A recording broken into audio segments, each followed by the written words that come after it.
You can feel the ground shift right under your feet. And right now, there's this tectonic shift happening in global alliances.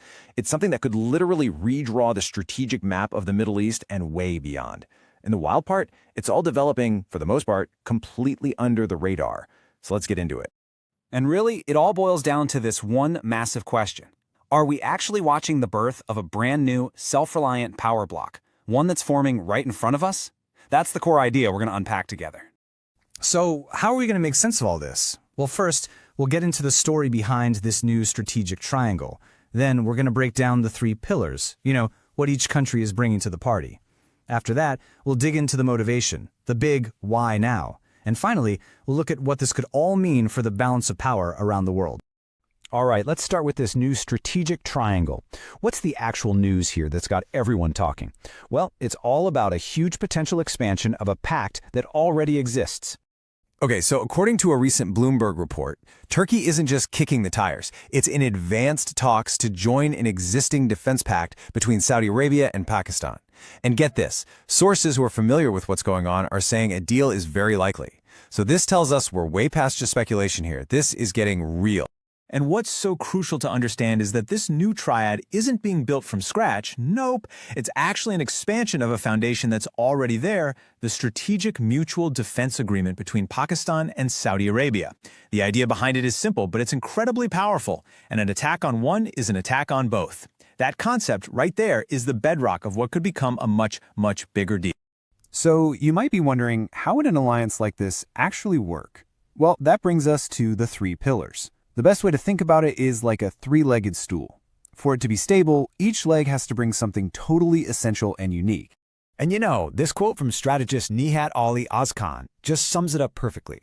This isn't about having three of the same thing. It's all about these complementary strengths. You've got the money, the nuclear card, and the modern military experience, all coming together in one package.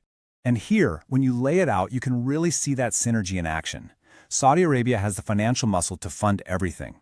Pakistan brings a nuclear deterrent, which is huge, and a massive amount of manpower. And then you have Turkey, which brings a battle-tested military and a really sophisticated and increasingly independent defense industry. See how that works?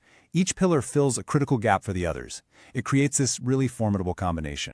And just to put Turkey's role into perspective, think about this for a second.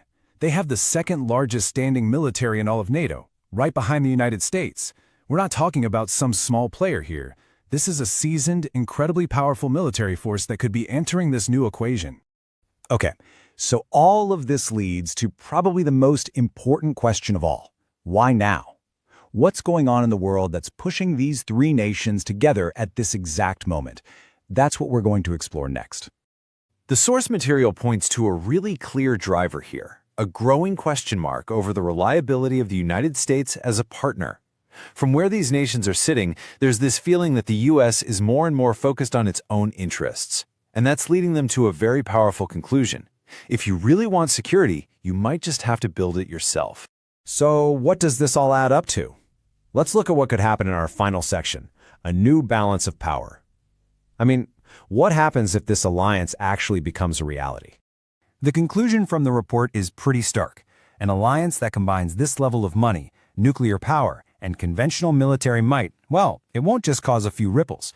The report says it could shift the balance of power in the Middle East and beyond. This is a development with truly global implications.